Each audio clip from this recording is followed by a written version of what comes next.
नमस्कार, स्वागत है आपका इंडियन न्यूज में। आपका साथ हूं मैं राजीव शर्मा। हाजिर हूं देश का सवाल लेकर। एक पूरा साल बीत गया एक डर और खौफ के साए में, जब कोरोना ने पूरी दुनिया को अपनी गिरफ्त में ले लिया था। लाखों लोग इस कोरोना वायरस के चलते जान गंवा बैठे, करोड़ों लोगों को इसके दंश को झेलना पड़ा। तमाम लोग इस उम्मीद में रहे कि इसकी दवाई या वैक्सीन सामने आएगी, समाज एक बार फिर बेहतरी की तरफ आगे बढ़ेगा। साल खत्म होते होते ऐसी तमाम खबरें आनी भी शुरू हो गई, जिन्होंने समाज के तमाम वर्गों को एक राहत भरी खबर दी कि कोरोना से जुड़ी हुई तमाम वैक्सीन अब आने के लिए तैयार हैं। भारत में भी तमाम तैयारियां थी और भारत भी तय था कि इस वैक्सीन को अब लोगों को देने जा रहा है। लेकिन इससे पहले कि देश का सवाल हम शुरू करें, एक बड़ी खबर अपने दर्शकों को बता दें कि देश में दूसरी कोरोना वैक्सीन को मंजूरी दे दी गई है। कोरोना वैक्सीन से जुड़ी इस वक्त की बड़ी खबर, भारत बायोटेक की कोवैक्सीन को मंजूरी दी गई है। कोवैक्सीन के इमरजेंसी इस्तेमाल को मंजूरी दे दी एक्सपर्ट कमेटी ने। एक्सपर्ट कमेटी की बैठक में यह मंजूरी कोवैक्सीन को दे दी गई है। इससे पहले कोविशील्ड को इस वैक्सीन की आपात इस्तेमाल की मंजूरी दी गई थी, लेकिन वो विदेशी वैक्सीन है, एस्ट्राजेनेका की तरफ से डेवलप की गई है और अब भारत बायोटेक की कोवैक्सीन को यह मंजूरी दी गई। तो इस लिहाज से भारत उन तमाम देशों की कतार में आ खड़ा हुआ है जिन्होंने न केवल अपनी प्रतिबद्धता दिखाई कोरोना से लड़ने में, न केवल समाज को बेहतर करने के लिए इस रिसर्च पर अपना दमखम लगा दिया, बल्कि ये साबित भी किया कि आज भारत अपनी ही बनाई हुई एक वैक्सीन के इमरजेंसी इस्तेमाल के लिए तैयार भी हो गया है। बड़ी खबर भारत के लिहाज से, क्योंकि यहाँ पर भारत के वैज्ञानिकों की मेहनत, भारत की वो रिसर्च जो एक सफल वैक्सीन के रूप में सामने आ गई है। भारत बायोटेक की कोवैक्सीन को मंजूरी दे दी गई है। वहीं देश में कोरोना वैक्सीन का सफल ड्राई रन आज पूरा हो गया। लोगों और तमाम लोगों के ऊपर इस ड्राई रन को किया गया। उस ड्राई रन को करने का मकसद सिर्फ इतना रहा कि एक तरीके से इन चीजों को जांचा जा सके, परखा जा सके कि जब कोवैक्सीन या वैक्सीन लगाने का वक्त आएगा तब सारी प्रक्रियाएं किस तरीके से चलेंगी। और इस लिहाज से वैक्सीन का सफल ड्राई रन आज पूरा कर लिया गया है। देश में आज कोरोना वैक्सीन का सफल ड्राई रन पूरा हुआ। लोगों तक वैक्सीन कैसे पहुंचाई जाए, इसको लेकर राज्यों के अलग अलग हिस्सों में, सभी राज्यों के अलग अलग हिस्सों में ड्रिल की गई, लेकिन वैक्सीन लोगों तक पहुंचने से पहले ही सियासत शुरू हो गई है। समाजवादी पार्टी के अध्यक्ष अखिलेश यादव ने बीजेपी पर तंज किया है और साथ ही यह भी कहा कि वो कोरोना वायरस की वैक्सीन नहीं लगवाएंगे क्योंकि उन्हें बीजेपी की वैक्सीन पर भरोसा नहीं है। अखिलेश यादव के इस बयान के बाद सियासी बवाल भी शुरू हो गया। सवाल उठने लगे कि जान बचाने वाली वैक्सीन आखिर किसी पार्टी की कैसे हो सकती है और जीवनदायी वैक्सीन पर आखिर सियासत क्यों की जा रही है। वो क्या राजनीतिक मजबूरी है जिसके चलते लैपटॉप पर, आईपैड पर काम करने वाले अखिलेश यादव को कहना पड़ा कि ये बीजेपी की वैक्सीन है। बीच बीजेपी के नेताओं ने अखिलेश यादव पर पलटवार किया। उत्तर प्रदेश के डिप्टी सीएम केशव प्रसाद मौर्य ने अखिलेश यादव और डॉक्टर्स और वैज्ञानिकों का अपमान करने का अखिलेश यादव पर आरोप लगाया। सबसे पहले सुनिए अखिलेश यादव ने वैक्सीन पर ऐसा क्या कहा जिसके बाद इस पर सियासत गर्म हो गई। देखिए, मैं तो नहीं लगवाऊंगा अभी वैक्सीन, मैंने अपनी बात कह दी, और वो भी बीजेपी लगाएगी उसका भरोसा करूंगा मैं? अरे जाओ भाई, अरे अपनी सरकार आएगी, सबको फ्री वैक्सीन लगेगी। हम बीजेपी का वैक्सीन नहीं लगवा सकते।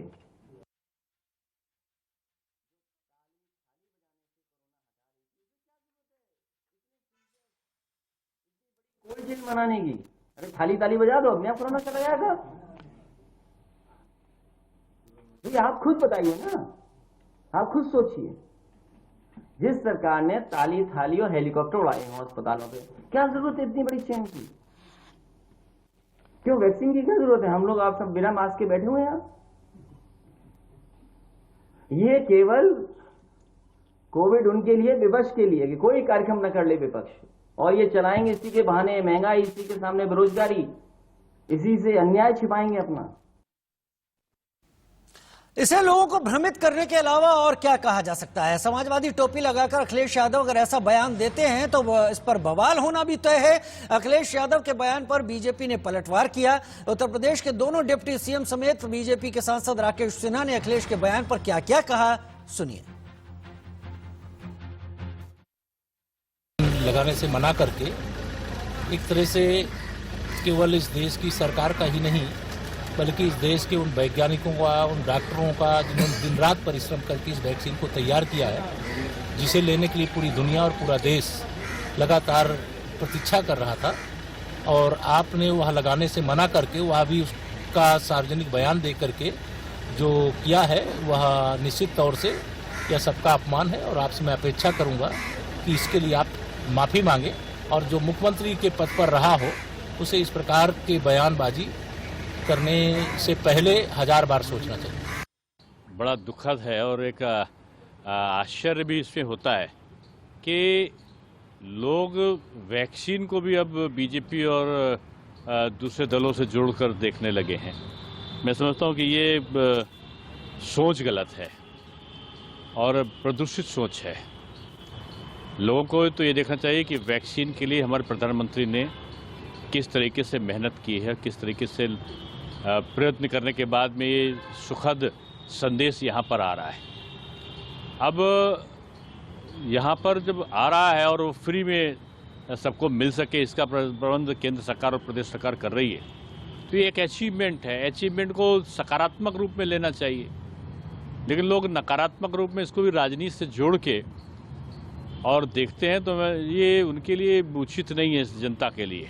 देखिए, मैं अखिलेश यादव जी को एक परिपक्व नेता मानता था, लेकिन इस टिप्पणी से लगता है कि वे जो बातें कर रहे हैं वे उनके व्यक्तित्व के अनुकूल नहीं है।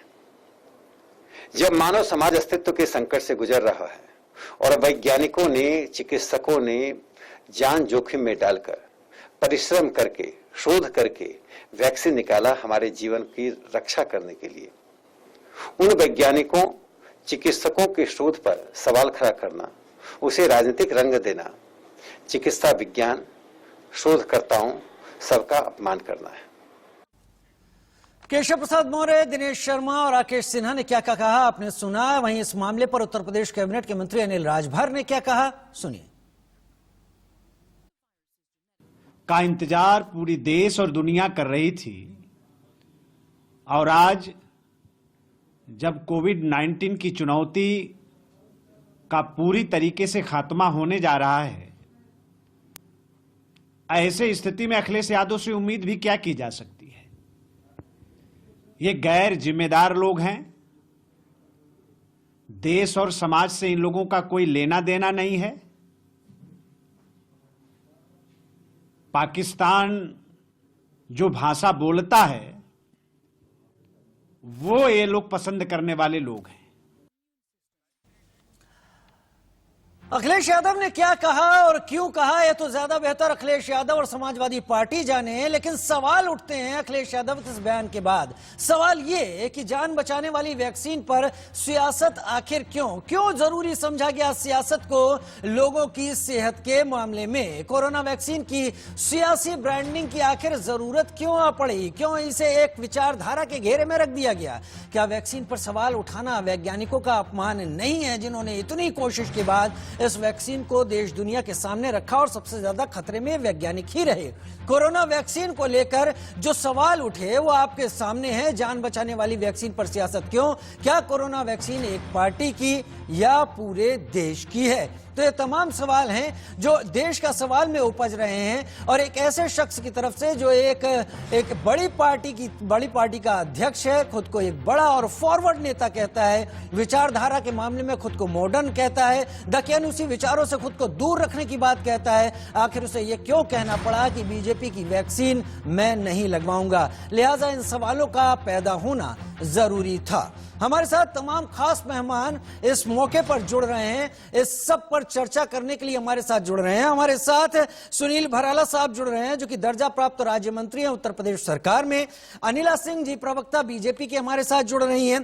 कपिल श्रीवास्तव साहब समाजवादी पार्टी की तरफ से हमारे साथ जुड़ेंगे। जैसे ही जुड़ते हैं कोशिश करूंगा कि सबसे पहला सवाल उनसे लूं, लेकिन अगर नहीं तो मैं चर्चा को आगे बढ़ाऊंगा। अनुज अत्रे साहब हमारे साथ कांग्रेस की तरफ से जुड़ गए हैं। शायद बहुत गंभीर सवाल वो भी खड़े करेंगे, क्योंकि राजनीति हटकर लोगों के भले की बात करना कांग्रेस अपनी अपनी सियासत का मुख्य केंद्र समझती है, लोगों के भले की बात कांग्रेस कहती है।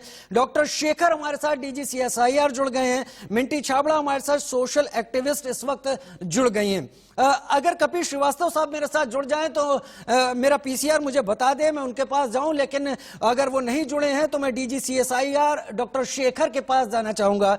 डॉक्टर शेखर, वैज्ञानिकों की बात करें, जब लोगों से कहा जा रहा था कि वो अपने घर में लॉकडाउन का पालन करें, बाहर ना निकलें क्योंकि कोरोना का खतरा है और इस खतरे के चलते जान जाने तक की जोखिम सामने आ सकता है, तब वैज्ञानिक उसी कोरोना वायरस को अपने पास मौजूद रखकर रिसर्च कर रहे थे, उसका तोड़ खोज रहे थे, सबसे ज्यादा खतरे में थे।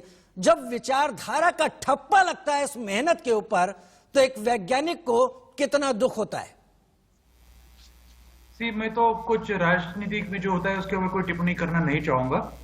मैं तो ये कहना चाहूंगा कि वैज्ञानिकों ने काम किया है अपनी तरफ से जितना अच्छा हो सके, और जब हमारी प्रयोगशाला में जब काम करते हैं हम अपने आप को पूरी तरह से कवर करके, यानी जो PPE वगैरह होती है, ताकि हमको अपने को जितना कम खतरा हो उतना कम खतरा वायरस से पहुंचे। इसी तरह हम लोग हमें पूरा प्रोटेक्ट करके काम करते हैं। मैं इतना ही कहना चाहूंगा। ये इस वैक्सीन को लेकर डॉक्टर शेखर, जिस तरह का विवाद सामने आ रहा है और जिस तरह की मेहनत साइंटिस्ट ने की है, डॉक्टर्स ने की है, क्या आप उम्मीद कर रहे थे कि एक ऐसे वक्त में जब साल गुजरेगा, नया साल शुरू होगा और इस एक बड़ी उपलब्धि पर ताली बजनी चाहिए, वहीं जिनसे उम्मीद की जा रही है, ये जो पॉलिसी मेकर्स रहे हैं या होते हैं भविष्य के, वो अगर ऐसी बात कह दें तो क्या परेशानी होती है? जैसे कि मैंने कहा कि राजकारण में मैं कोई टिप्पणी नहीं करना चाहूंगा। मैं सिर्फ विज्ञान की ओर से जो कुछ है उतना ही कहना चाहूंगा कि वैज्ञानिकों ने तो काफी अच्छा काम किया है। हमें काफी गर्व है कि पूरे देश के वैज्ञानिकों ने एक साथ जुटकर जो कुछ काम किया है कोरोना के बारे में, जैसे कि नई डायग्नोस्टिक किट्स बनाई है, जैसे नई दवाइयां बनाई हैं, जैसे नया टीका बनाया है, इसके ऊपर हम सब लोगों को काफी गर्व है। मैं इतना कहना चाहूंगा। राजनीति जो टिप्पणी है उसके ऊपर मैं कुछ नहीं कहना चाहूंगा। चलिए, कपिल श्रीवास्तव साहब भी हमारे साथ जुड़ गए हैं, समाजवादी पार्टी से जुड़ गए हैं, और क्योंकि समाजवादी पार्टी के अध्यक्ष अखिलेश यादव साहब ने यह बात कही तो लिहाजा कपिल श्रीवास्तव साहब से ही सवाल यहां पर पूछना बनता है। कपिल श्रीवास्तव साहब, एक बड़े नेता ने कहा था कि मतभेद हो, मनभेद नहीं होने चाहिए। मैं उस बड़े नेता का नाम नहीं लूंगा, कहीं समाजवादी पार्टी की तरफ से आप यही ना कह दें कि यह भी एक खास विचारधारा के नेता का बयान है, मैं इससे इत्तेफाक नहीं रखता। लेकिन बात यहां पर मैं इसलिए लाना चाहूंगा कि अगर कोरोना वैक्सीन की बात है तो वो तो हर उस जनमानस के भले के लिए है जो गरीब है, जिसने लॉकडाउन में अपने पूरे साल को निकाल दिया, जिसने इस डर में जीना मंजूर किया कि उस डर में जीना तब तक ठीक है, कहीं वो डर अगर वो बाहर निकले तो दूसरों के लिए खतरा ना बन जाए। आज वैक्सीन आती है तो वो एक झंडे के तले आपको दिखाई पड़ती है। देखिए, बहुत एक सीधी सी बात को यहां से बात कही थी, वहीं से मैं शुरू। यहां मन भेद नहीं है, मत ही। और दूसरी चीज आपको एक बात बता दें कि मीडिया को पूरी बात परोसनी चाहिए। मैं इसलिए आपसे पूरी सावधानी से कहता हूं कि देखिए, उन्होंने वक्रोक्ति की है जिसे कि अनवेंडू कहा जाता है, और ये सियासत में बहुत जरूरी होती है। भारतीय जनता पार्टी के ऊपर वो कटाक्ष था ना कि नहीं, आप अभी सीधे इस मुद्दे पर आए। देखिए कपिल जी, मेरा सीधा सा सवाल है, अगर मुझ तक कोई जानकारी आपके सर्वोच्च नेता की तरफ से गलत पहुंचती है या आधी अधूरी पहुंचती है, तो एक सीजन्ड पॉलिटिशियन के तहत क्या अखिलेश यादव को इस बात का अनुमान नहीं था कि उनका यह बयान तमाम गफलत को जन्म देगा, लोगों के बीच में एक खाई बनाने का काम करेगा? देखिए, उनके बयान से कोई गफलत में नहीं है। ये सारा भ्रम जानबूझ करके प्रस्तुत इसलिए किया जा रहा है। मैं अक्षरशः कहिए तो अभी पढ़ करके सुना दूंगा कि उन्होंने क्या बयान दिया। स्पष्ट उन्होंने कहा है कि भारतीय जनता पार्टी की वैक्सीन से उन्होंने उस कोरोना वैक्सीन की बात ही नहीं की है। कपिल साहब, पोलियो का वैक्सीनाइजेशन प्रोग्राम किसने शुरू किया था? बात पोलियो की हो ही नहीं रही है। मैं इसलिए कह रहा हूं, मैं इसलिए मेरी बात सुनिए कपिल साहब, आप नहीं, आप देखिए, आप मुद्दे से अलग ले जाएंगे, मैं आपको टोकूंगा। अगर मैं उस पर कांग्रेस का ठप्पा लगाऊं और लोगों से यह कहूं, या कांग्रेस का नेता कहे या कोई और कहे कि यह कांग्रेस की शुरुआत है, इसको हम नहीं लगवाएंगे, तो गफलत पैदा होगी, समस्या पैदा होगी। मैं उम्मीद नहीं कर सकता था एक ऐसे बड़े पॉलिटिशियन से जो लैपटॉप आईपैड की बात करता है, उसे बीजेपी की वैक्सीन का नाम देने में थोड़ी देर नहीं लगती। आप बिल्कुल ठीक कह रहे हैं कि उनसे कोई उम्मीद नहीं करता और उम्मीद करनी भी नहीं चाहिए। यही बात तो मैं कह रहा हूं। उन्होंने वक्रोक्ति में एक बात कही कि जो लोग 21 दिन के अंदर कोरोना भगाने की बात कर रहे थे, जो ताली और थाली और हेलीकॉप्टर से फूल वर्षा करके कोरोना भगाने की बात कर रहे थे, जिनके मंत्री इस बात को कह रहे थे कि गौमूत्र के सेवन से कोरोना चला जाता है, जिसके लिए कभी कोरोना आ जाता है, कभी कोरोना खत्म हो जाता है, जहां इलेक्शन होता है वहां कोरोना आ जाता है, जहां इलेक्शन खत्म हो जाता है, लोगों अगर विपक्षी दलों का आंदोलन होता है वहां कोरोना आ जाता है, वहां की वो बात कह रहे थे। उस सियासत की बात को आप कोरोना वैक्सीन से ना जोड़ें। ये क्या जरूरत थी उसको बीजेपी की वैक्सीन कहने की? क्या जरूरत थी उसे किसी पार्टी का नाम देने की? अनिला सिंह जी, आप संतुष्ट है कपिल जी के जवाब से? आप संतुष्ट है उस कंफ्यूजन से, उस गफलत से जो पैदा हो गई है? देखिए, ऐसा है कि कपिल जी ये कुछ भी बोल दें, अब तो शब्द तो उनके मुंह से निकल गए। कहते हैं ना कि भाई जो शब्द निकलते हैं मुंह से और जो तीर निकलता है कान से, वो वापस नहीं आते हैं। अखिलेश जी ने गड़बड़ कर दी, उन्होंने अपनी मानसिकता दिखा दी। अब मैं बताती हूँ मानसिकता कैसे दिखाई। देखिए, ऐसा है कि इन्होंने कहा कि भारतीय जनता पार्टी की वैक्सीन हम नहीं लगाएंगे। तो क्या कोरोना वायरस समाजवादी पार्टी का है? कोई खेल खेल रहे हैं कि कोरोना वायरस हमारा, वैक्सीन भारतीय जनता पार्टी की? अगर भारतीय जनता पार्टी की वैक्सीन हमने लगा ली तो हमारा कोरोना वायरस खत्म हो जाएगा। ये कोई गेम चल रहा है? तो पहली बात। दूसरी बात यह है कि अभी हमने देखा था कि कुछ दिन पहले कुछ मौलानाओं ने डिक्लेरेशन दिया था कि ये टीका मत लगवाइए आप। आज उन्हीं के सुर मिलाते हुए अखिलेश यादव जी ने भी यही बात की, ये टीका नहीं लगवाना है। तो सीधी सी बात है, क्या हो रहा है? Divisive politics. अखिलेश यादव जी पढ़े लिखे हैं, समझदार हैं। मैं अच्छी तरीके से जानती हूँ कि नादानी में उन्होंने ये बात नहीं कही है, खूब सोच समझ कर कही है। चुनाव आने वाले हैं 1 साल के बाद, शायद ये ख्याली पुलाव बना रहे हैं कि हम सत्ता में आ जाएंगे, तो ये कह रहे हैं कि हम सत्ता में आएंगे तो हम आपको फ्री वैक्सीनेशन देंगे। तो क्या ये बताइए, फिर ये जो वैक्सीनेशन किसने तैयार किया? वैज्ञानिकों ने तैयार किया ना। तो तब क्या वैक्सीन ने नारा लगाया था? आप ही के नेताओं ने लगाया था। आप उस पर क्यों नहीं बात करते?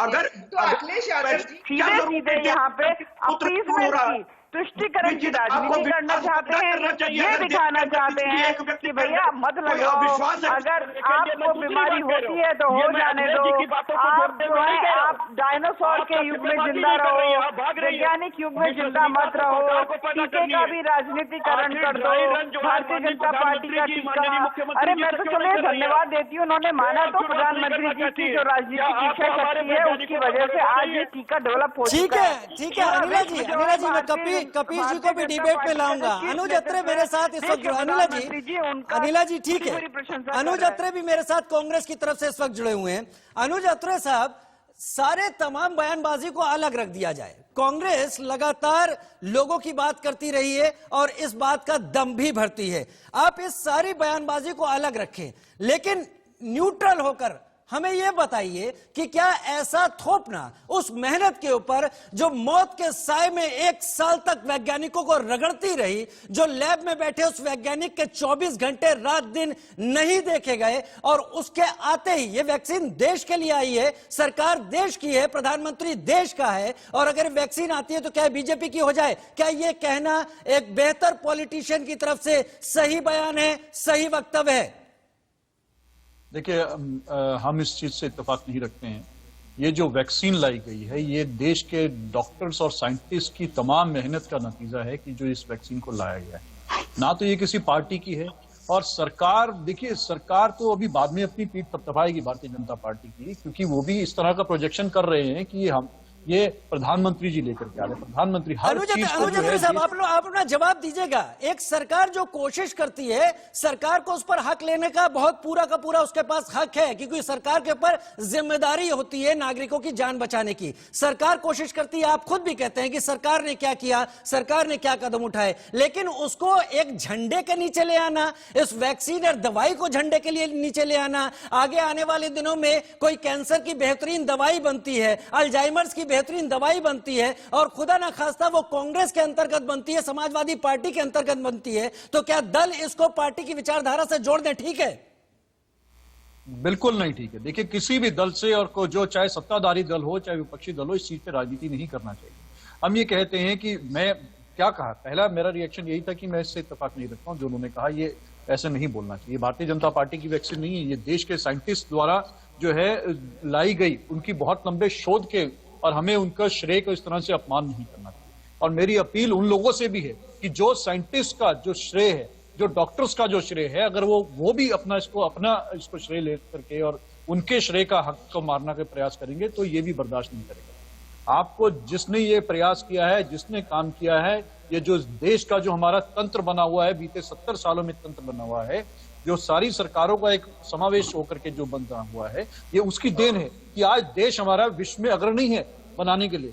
आज अगर इस विश्व में चुनिंदा देशों में अगर भारत का नाम शुमार हो रहा है तो हमें उस चीज पर गर्व करना चाहिए। और चुनिंदा देशों का यहाँ पर सबूत ये भी है अनिल अत्रे साहब कि भारत ने जो अपनी पहली वैक्सीन है भारत बायोटेक की कोवैक्सीन, उसकी मंजूरी दे दी है। यानी भारत न केवल रिसर्च में अग्रणी रहने की कोशिश की है, भारत ने उस वैक्सीन को बना लिया है। अब तक जिस वैक्सीन कोविशील्ड की बात हो रही थी वो एस्ट्राजेनेका ब्रिटेन की थी, तो भारत ने एक बड़ी उपलब्धि हासिल की है। अब बताइए कपीश साहब, मैं क्या करूं? इस वैक्सीन को किस पार्टी का नाम दे दूं?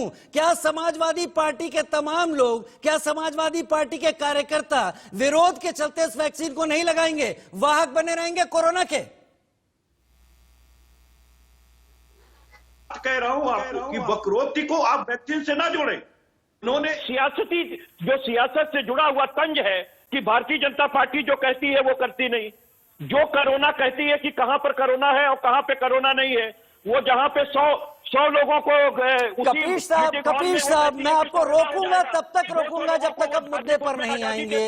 ताली थाली की बात के दिन बहुत पुराने हुए, वैक्सीन सामने आ गई है, वो बीजेपी की वैक्सीन कह दी गई है। अब आगे क्या कहा, पीछे क्या कहा, एक लंबी बात होती है। मेरे साथ इस वक्त यहाँ पर दर्जा प्राप्त राज्य मंत्री भी जुड़े हुए हैं, सुनील भराला साहब उत्तर प्रदेश से। उत्तर प्रदेश की राजनीति में सुनील भराला साहब, समाजवादी पार्टी, ठीक है, सुनील भराला साहब हमारे साथ जुड़ेंगे, लेकिन उससे पहले मिंटी छाबड़ा के पास जाऊंगा। ठीक है, मैं आप सबको सुनूंगा और सबसे बात रखवाऊंगा। मुझे नहीं समझना है, मेरे दर्शकों को समझना है। मिंटी छाबड़ा सोशल एक्टिविस्ट हैं आप, इस वक्त लोगों से लगातार संपर्क में आप रही हैं। लोगों का दर्द, इंतजार वैक्सीन का, और उसके बाद इस तरह की गंदी राजनीति में घसीटा जाना, क्या आपको झटका नहीं लगता? क्या आपको लगता नहीं कि हम अभी कहां हैं? क्या इलाज की बात सोचना बेबुनियाद हो गया है? यहां पर केवल राजनीति की बात सोची जाए? जी नहीं, सबसे पहली बात तो मैं ये कहना चाहूंगी कि जो लफ्ज आज हमारे सामने आए, मैं उनसे बिल्कुल भी सहमत नहीं हूं। सर, जिस तरह की देश की पोजीशन के ऊपर है, हमारे देश की एक एक जनता जो है वो अब तक वैक्सीन का इंतजार कर रही थी। साथ ही साथ जो साइंटिस्ट ने अब तक इतने टाइम से मेहनत करी है, उसका परिणाम है ये वैक्सीन। इसका हमें रिस्पेक्ट करना चाहिए, ना कि इसको हमें एक पॉलिटिकल मुद्दा बना देना चाहिए। एक आम इंसान का दुख और तकलीफ वो एक पॉलिटिकल इशू नहीं है। भारत देश का नाम शुरू से अगर फेमस रहा है तो वो उसके एफर्ट्स की वजह से रहा है।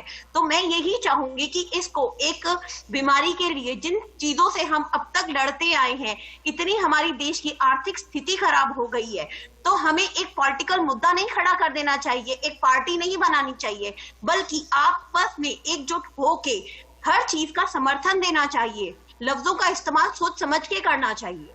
लफ्जों का इस्तेमाल सोच समझ के कर देना चाहिए, लेकिन भारत की राजनीति कुछ ऐसी है जहां पर शब्दों के ही कई मायने पैदा कर दिए जाते हैं और फिर उनका फायदा उठाया जाता है। कपिल साहब, क्या माफी नहीं मांगनी चाहिए समाजवादी पार्टी को इस गलत बयानी के लिए? कितने वोट मिलने वाले हैं आपको केवल यह कहने के लिए कि बीजेपी की वैक्सीन है? मैं गलतफहमी, अगर मैं पहली चीज आपको बता दूं कि अगर कोई गलती किया हो तब तो माफी मांगे। मैं तो सीधी बात कह रहा हूं इन्वेंडू को आप किस तरीके से जोड़ सकते हैं? अगर कोई व्यक्ति कहता है कि खून की नदियां बह गई, इसको सियासती तंज कहना चाहिए। आपने अपनी शुरुआत भी तंज से कही थी और मैं आपको कह रहा हूं कि यह सियासती तंज है। मैं तो एक बात पूछ रहा हूं, इनको माफी मांगनी चाहिए कि नहीं माफी मांगनी चाहिए कि इन्होंने कहा कि कोरोना गौमूत्र से दूर हो जाता है? कपीश भाई, शुरुआत किसने की? भारतीय जनता पार्टी के बड़े नेता इस कपीश बात भाई, पर शुरुआत माफी मांगेंगे किसने कि नहीं की? मांगेंगे कि शुरुआत कोरोना किसने गौमूत्र से की? दूर हो जाता है?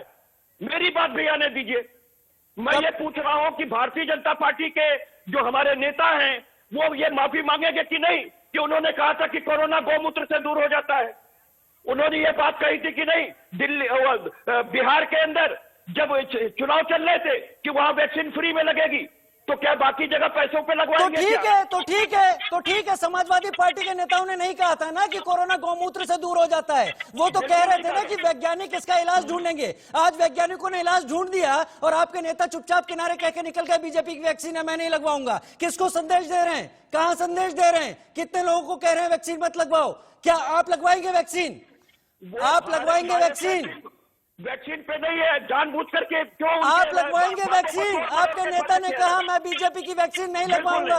आप लगवाएंगे? आप पूरी बयान को पढ़िए, आप पूरा बयान पढ़िए पहले, आप पूरे बयान को विश्लेषित कीजिए, क्योंकि मीडिया का ये काम है कि सारगर्भित रूप से किसी कपीश भाई, मैं मीडिया के काम की ही बात कर रहा हूं, मुझे ना समझाएं। मैं मीडिया के काम में उसी बात को सामने रख रहा हूं जिसका फायदा उठाकर राजनीति के तमाम लोगों के बीच में खाई पैदा कर देते हैं। अनिला सिंह जी, आप कपीश जी की बात को सुन रही हैं। उन्होंने इस बात पर तो कोई जवाब नहीं दिया कि वो वैक्सीन लगवाएंगे या नहीं लगवाएंगे। हालांकि उनकी पार्टी के नेता ने एक लाइन ये जरूर बोल दी कि वो बीजेपी की वैक्सीन नहीं लगवाएंगे, बीजेपी ने ये किया, बीजेपी ने वो किया। क्या इस तरह का भ्रम पूरे देश की कोरोना के खिलाफ लड़ाई को कमजोर करता नहीं दिख रहा है? जी बिल्कुल। देखिए, ऐसा है कि श्रीवास्तव साहब चाहे कितना भी कुछ कह दे, वो एक चीज को नहीं नकार सकते, क्योंकि अखिलेश यादव जी ने बेहद स्पष्ट शब्दों में ये कहा था कि मैं बीजेपी की वैक्सीन नहीं लगवाऊंगा, यानी वैक्सीन नहीं लगवाऊंगा। ये उन्होंने कहा, ये उसको नहीं नकार सकते हैं, चाहे कुछ भी यहाँ पर कहते रहे। देखिए, दूसरी बात यह है कि मैं देख रही हूँ कि किस प्रकार से ताली थाली फूल सबका ये अपमान कर रहे हैं। तो मैं इनसे पूछना चाहती हूँ, चलो जी, भारतवर्ष में जो कोरोना वॉरियर्स थे उनके लिए ताली भी थाली भी बजवाई, फूल भी बरसवाए कोरोना वॉरियर्स के लिए, तो क्या कुछ गलत कर दिया? कोरोना वॉरियर्स जो दिन रात लगकर अपनी जान जोखिम में डालकर सेवा कर रहे थे, इलाज कर रहे थे, उनके लिए अगर हमने बालकनियों में खड़े होकर ताली थाली बजा दी, उनके ऊपर फूल बरसवा दिए, तो कुछ गुनाह कर दिया? ये बताइए, इंग्लैंड स्पेन इटली में भी ये काम हुआ, वहां के ऊपर क्यों नहीं टिप्पणी हो रही है? वहां का अरे सुन लीजिए, ये कोई तरीका नहीं होता है। अरे पहले तहजीब ठीक कराइए, उन्हें आप कराइए, कैसे डिबेट होती है? चिल्लाने से कोई दिक्कत हो जाएगी? मैं पूछ रहा हूँ कि जिनको आपने ताली और खाली नहीं, आप कुछ नहीं पूछेंगे, आप होते कौन है पूछने वाले? सुनिए आप बात खोलकर। मैं विपक्ष हूँ, मैं नहीं पूछूंगा। क्या विपक्ष है? विपक्ष होकर तो ये बोलोगे कि वैक्सीन नहीं लगवाएंगे, ये तरीका होता है, वैक्सीन नहीं लगवाएंगे। कहाँ की बात करते हैं? जाहिल लोगों की बात करते हैं। ऐसा राजनीतिक खेल है, ये सिखाएगा लोगों को कि वैक्सीन नहीं लगाओ, ये सिखाएगा कि वैक्सीन लगवाना चाहिए जिससे कोरोना वायरस ना हो। आपने आप लोग स्पोर्ट्स प्रोग्राम करना चाहते हो, कोरोना वायरस स्प्रेड करना चाहते हो, स्पोर्ट्स स्प्रेड करना चाहते हैं अखिलेश यादव जी, स्प्रेड करना चाहते हैं। इनको तो क्वारंटाइन करवा देना चाहिए परमानेंटली। जो व्यक्ति ये कहे कि मैं टीका नहीं लगवाऊंगा, उसको परमानेंटली बंद करवा देना चाहिए, होम अरेस्ट करवा देना चाहिए। अखिलेश यादव जी को होम अरेस्ट हो जाना चाहिए अगर वो टीका नहीं लगवाएंगे। सुपर स्प्रेडर बनना चाहते हैं आप लोग, हमारे उत्तर प्रदेश की जनता की जान को जोखिम में डालना चाहते हैं आप लोग। किस युग में रहते हैं? खूब बंदूक की पार्टी। 1 करोड़ लोग भारत में कोरोना संक्रमित हो गए हैं और भारत की स्थिति कुछ ऐसी है कि हमारे यहाँ वैज्ञानिकों के किए जा रहे प्रयास, डॉक्टरों के किए जा रहे प्रयास, हेल्थिंग स्टाफ के किए जा रहे प्रयास राजनीति में उलझ कर रह जाते हैं। संदेश किसे दिया जाता है समझ में नहीं आता। लेकिन यहाँ पर सवाल इसलिए भी उठता है कि हम सब आम नागरिक, मैं भी उन्हीं नागरिकों में शामिल हूं, इंतजार मुझे भी उस वैक्सीन का था। क्या अब मुझे यह देखना होगा कि फलाने राज्य की कांग्रेस वैक्सीन आने वाली है या समाजवादी पार्टी की वैक्सीन आने वाली है या बीजेपी की वैक्सीन आने वाली है? कितना तकलीफ हो रही होगी उस वैज्ञानिक को जिसने अपनी जिंदगी खतरे में बिताई और इस वैक्सीन के लिए तमाम रात दिन मेहनत जरूर की। सुनील भराला साहब, जो कि दर्जा प्राप्त राज्य मंत्री है उत्तर प्रदेश सरकार के, वो भी हमारे साथ जुड़े हुए हैं, उनसे हमारी बात नहीं हो पाई। सुनील भराला साहब, उत्तर प्रदेश की राजनीति में समाजवादी पार्टी का एक अलग स्थान रहा था। आज की स्थिति में समाजवादी पार्टी सत्ता में नहीं है, लेकिन आप लोग हैं यहां पर। मुख्यमंत्री योगी आदित्यनाथ का कहना है कि मकर संक्रांति से वो पूरी तैयारी के लिए इस वक्त तैयार हो चुके हैं। अगर ऐसे मौके पर अपना बड़ा जनाधार लिए उत्तर प्रदेश की एक पार्टी ये कहती है कि ये वैक्सीन बीजेपी की है और उसे इस पर भरोसा नहीं है और वो लगवाएंगे नहीं, तो कितने भ्रम की स्थिति पैदा होती है। देश का सवाल है। आ रहे हैं भाई से बैठे। देखिए, उत्तर प्रदेश पूरी तरीके से तैयारी कर रहा है और जो वैक्सीन आई है उसको हम 5 तारीख से 5 जिलों में तैयारी कर रहे हैं और 14 तारीख से मकर संक्रांति के दिन हम कोरोना वायरस और वरिष्ठ नागरिक और उनको हम वैक्सीन देने की तैयारी में पूरी सरकार कर चुकी है।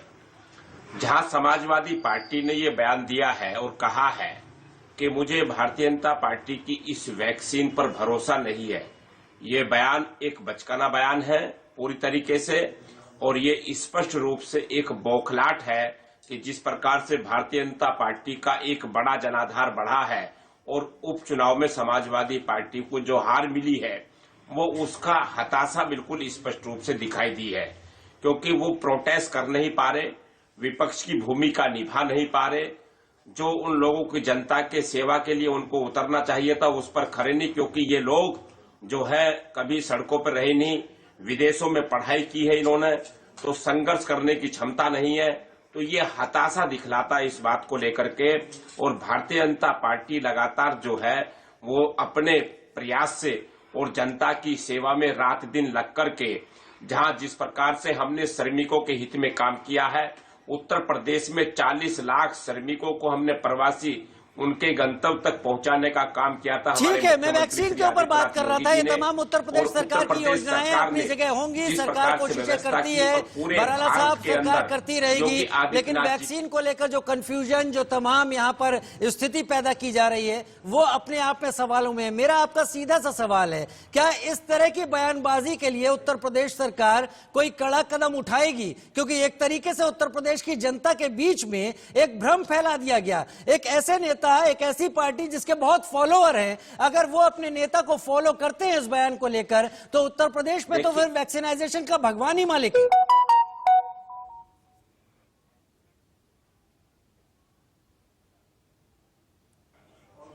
देखिए, ऐसा कुछ नहीं है कि इनके बयान आने के बाद में उत्तर प्रदेश के लोग कि वैक्सीन नहीं लगवाएंगे, क्योंकि उत्तर प्रदेश के लोग नहीं पूरे भारत के लोग प्रतीक्षा रखते कि कोरोना वायरस से बचाव के लिए किसी प्रकार से कोई वैक्सीन आ जाए, दवाई आ जाए। लोगों का जीना, घर से निकलना बहुत परेशानी का सबक बन चुका था।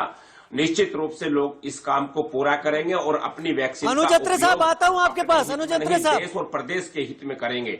जहां लोगों को आवश्यकता उनको लगवाया जाएगा। और मैं कहना चाहूंगा इस बात को, अगर कोई वैक्सीन का विरोध करता है, वैक्सीन नहीं लगवाता है, तो निश्चित रूप से उन व्यक्तियों को जहां पर कोरोना वायरस के मरीज हैं उनकी सेवा के लिए उनको लगा देना चाहिए। वो जाकर के उनकी सेवा करें, उनका और अच्छा, और सरकार को भी फायदा होगा जो लोग इस काम के लिए जाएंगे। चलिए अनुजत्र साहब, सत्ता से तो बाहर कांग्रेस भी रही है उत्तर प्रदेश में, कुछ वक्त से नहीं, बहुत लंबे वक्त से बाहर रही है। क्या अगर ऐसी ही बात है कि उत्तर प्रदेश की राजनीति में समाजवादी पार्टी अपनी भूमिका तलाश नहीं पा रही है, सत्ता से बाहर है, तो इस तरह के बयानों से क्या वो सत्ता का मार्ग अपना प्रशस्त कर लेगी? क्या इस पर हम ये भी उम्मीद करें कि कांग्रेस भी ऐसा कर सकती है? हालांकि मैं कांग्रेस के ऊपर आरोप नहीं लगा रहा, मैं बस पूछ रहा हूं, क्या ऐसा किया जाना एक श्रेष्ठ राजनीति में उपयुक्त है? देखिए, मुझे नहीं लगता कि हर बात के लिए कांग्रेस से सवाल पूछना कि इस देश में बहुत जरूरी हो गया। कोई बयान किसी दूसरे 135 साल पुरानी पार्टी है कांग्रेस, और अगर आज की नई पार्टियां ऐसे बयान देती हैं तो कांग्रेस की तरफ से भी बयान आना स्वाभाविक है। मैं उम्मीद करूंगा कि कांग्रेस बहुत कड़ा रुख अपनाएगी इस तरह की हल्की फुल्की बयानबाजी पर जो लोगों के स्वास्थ्य से जुड़ी हुई हो। थोड़ा सा मुझे समय दीजिए, मैं जवाब दूं। देखिए, हमने तो कड़ा रुख उस समय भी अपनाया था। राहुल गांधी जी ने 12 फरवरी को देश की सरकार को चेता दिया था कि कोरोना महामारी बहुत जबरदस्त महामारी के रूप में देश में फैलने वाली है। सरकार से निवेदन किया था कि थोड़ा सा आप चेत जाइए। 30 जनवरी को WHO ने जो है इसको अंतर्राष्ट्रीय महामारी डिक्लेयर कर दिया था। लेकिन हम 23 मार्च तक जो हमारे देश और भारतीय जनता पार्टी जिनकी सरकारें तमाम राज्यों में चल रही है और देश में चल रही है, नमस्ते ट्रंप करने में लगे रहे और मध्य प्रदेश की सरकार गिराने में व्यस्त रहे, तब कोरोना के लिए इनको चिंता नहीं है। जिस समय 24 मार्च को लॉकडाउन लगाया गया तब केवल देश में 562 पेशेंट्स थे, और अब जब अनलॉक कर दिया गया, आज हम किस स्थिति में पहुंचे हैं, इतने 1 करोड़ से ऊपर हमारे देश में पेशेंट्स हो चुके हैं, 1.5 लाख से ऊपर मौतें हो चुकी हैं, उसकी जिम्मेदारी क्यों नहीं लेने आता? आज कोरोना की वैक्सीन जो डॉक्टर्स ने और साइंटिस्ट ने बनाई है, उसके श्रेय लेने की होड़ तो मच गई है। होड़ भी इसलिए मच गई है क्योंकि भारतीय जनता पार्टी की तरफ से पहल की गई। किसने कहा था बिहार के चुनाव में जाकर के लोगों से बोल देना कि हम आपको, बिहार के जनता हमको जिताएगी तो हम फ्री वैक्सीन देंगे? इसका मतलब पूरे देश में आज भी जो है सरकार की तरफ से ये नहीं अभी तक घोषणा की गई है कि देश की जनता को ये वैक्सीन आएगी, फ्री मिलेगी क्या? 3 करोड़ लोगों को केवल कहा गया है कि फ्री वैक्सीन मिलेगी, बाकी लोगों का क्या होगा इस देश की जनता का, उसको अभी तक स्पष्ट नहीं किया गया। सरकार कहीं ना कहीं आपदा में अवसर ढूंढने का अभी तक प्रयास कर रही है। दूसरे लोग जो बयान देते हैं निश्चित तौर पे वो बयान गलत है, हम उसको एंडोर्स नहीं करते हैं, नहीं देना चाहिए। ये वैक्सीन किसी पार्टी की नहीं है, कभी नहीं हो सकती, किसी राजनीतिक दल की नहीं हो सकती, सत्ताधारी दल की नहीं हो सकती। और हमारा भी मुद्दा यही है। आज की बातचीत अनुज अत्रे साहब इसी पर है कि क्या ये वैक्सीन किसी विचारधारा, किसी झंडे के तहत बनाई गई है? क्या इस वैक्सीन को जब बनाया गया तो बीजेपी का भगवा मिलाया गया था क्या उसमें? ऐसा कतई नहीं हुआ होगा, मैं इसी बात को मानता हूं। कपीश साहब हमारे साथ समाजवादी पार्टी से जुड़े हुए हैं, और कपीश साहब, हमले तो आपको ही झेलने पड़ेंगे। शुरुआत आपके ही सर्वोच्च नेता ने यहां पर की है, सर्जिकल स्ट्राइक की बात हुई, आप तमाम लोगों ने बढ़ चढ़कर कहा कि सरकार श्रेय लेने के लिए आगे बढ़ रही है, ये जवानों की मेहनत है। आज वैक्सीन सरकार अपनी कोशिशों से सामने ले आती है, बनाते वैज्ञानिक हैं, और उसे आप कह देते हैं बीजेपी की वैक्सीन है। मुझे तो शर्म आती है सर। देखिए, अगर वाकई इस वैक्सीन के लिए कोई कहा होता तो शर्म की बात शायद हो सकती थी, लेकिन हकीकत क्या है कि एक पॉइंट को पकड़ करके जो उसके पीछे सारी चीजें, सर्कमस्टेंसेस जोड़े गए, उन पूरे बयान को आप क्यों नहीं पढ़ के सुना रहे? आप पढ़ करके सुनाइए। वैक्सीन के ऊपर यह तंज नहीं है, ये तंज भारतीय जनता पार्टी के झूठ बोलने क्या जरूरत पड़ गई कपीश साहब? आज के दिन देश ने अपनी पहली वैक्सीन मंजूर की है, क्या जरूरत पड़ गई इस तरह का बयान देने की? वो ये कह सकते थे कि समाजवादी पार्टी आगे बढ़ेगी, समाजवादी पार्टी अपने कार्यकर्ताओं से कहेगी कि लोगों की मदद के लिए आगे बढ़े, वैक्सीन में समाजवादी पार्टी क्या कर रही है वो बात हो सकती थी, लेकिन बीजेपी की वैक्सीन मैं नहीं लगवाऊंगा। उस गरीब गांव के, उस छोटी जगह रहने वाले अपने कार्यकर्ता के मन में आपने कितना संदेह पैदा कर दिया कि आप इसकी गंभीरता नहीं समझ रहे? कोई संदेह पैदा नहीं किया गया, क्योंकि कोरोना वैक्सीन पे बात ही नहीं है, बात वक्रोक्ति की है, जिसको आप दूसरी तरफ बार बार लेकर के जा रहे हैं। मैं एक चीज कहना चाहता हूं इससे इतर कि अगर कहीं किसी के मन में अगर अविश्वास मान भी ले कि पैदा हो रहा है कि वो व्यक्ति इस बात को कह रहा है कि हम नहीं लगवाएंगे, मैं अखिलेश जी की बात को जोड़ करके नहीं कह रहा हूं, तो ये विश्वास दिलाने की बात तो भारत सरकार की है कि वो वैक्सीन। बहुत बढ़िया, बहुत बढ़िया सर, कपीश भाई बहुत बढ़िया, ताली बजाऊंगा, ताली, बहुत बढ़िया। ये ताली बजाने वाला आपने, ये ताली बजाने वाला बयान आपने दिया है, ये ताली बजाने वाला आपने बयान दिया है कि गलतियां, कंफ्यूजन आप फैलाए और सरकार की जिम्मेदारी है उसे ठीक करते रहें। अनिला सिंह जी, अब और भी तमाम कंफ्यूजन के लिए आप तैयार रहिए, और सरकार और प्रधानमंत्री मोदी और स्वास्थ्य मंत्री अब इसको ठीक करते रहेंगे। अनिला सिंह जी, देखिए इनको शांत करिए, सबसे पहले बहुत सुन ली इनकी कहानी। नहीं, बहुत हो गई, बहुत हो गई। देखिए शांत करिए। कपीश भाई अनिला जी को बोलने दीजिए, अब अनिला जी का वक्त है। नहीं, सरकार नहीं सुधारेगी, कंफ्यूजन आप फैलाएं और सरकार ठीक करती रहे। नहीं, अनिला सिंह जी बड़ी जिम्मेदारी है अब आप लोगों के ऊपर। देखिए ऐसा है कि समाजवादी पार्टी के मुखिया ने जो इतना बेसिर पैर का बयान दिया है, उसका निचोड़ जो है अभी भराला साहब ने सबको बता दिया। फ्रस्ट्रेशन, बेचैन, हार से बेचैन, परेशान, ये फ्रस्ट्रेशन में दिया गया हुआ गैर जिम्मेदाराना एक बयान है। इनको चुप कराइए। कैसे लोगों को आप बुलाते हैं पैनल पे? कपीश भाई, मैं चाहूंगा कि अब आप अनिला जी को सुने। आपकी बात दर्शकों ने भी सुनी और मैंने काटी नहीं है। अब अनिला जी बोलेंगी जी। देखिए, जैसा मैंने कहा कि भराला साहब ने बिल्कुल ठीक कह दिया कि ये जो बौखलाहट है, ये जो गैर जिम्मेदाराना इररिस्पॉन्सिबल स्टेटमेंट जो अखिलेश यादव जी ने दिया है, वो अपनी राजनीतिक जमीन जो बची ही नहीं है उत्तर प्रदेश में, उससे घबरा कर उनका जो बोला है उन्होंने कहा। अब मैं वापस आती हूँ अत्रे साहब ने जो कहा है।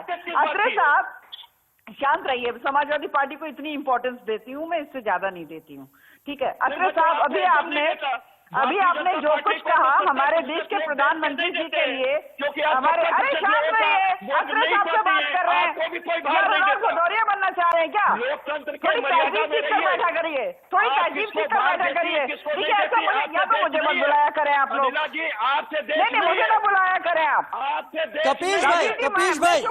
कपीश भाई हम सड़क चौराहे पर नहीं है, हम सड़क चौराहे पर नहीं है। आपको जो कहना है आप इस प्लेटफॉर्म पर कहिए, लेकिन सुनने की भी हिम्मत रखिए। कपीश भाई अनिला सिंह जी भी तल्ख हो सकती हैं, लेकिन आपको सुनना पड़ेगा क्योंकि आपकी बात हम सब ने सुनी है। उसके बाद अनुज अत्रे।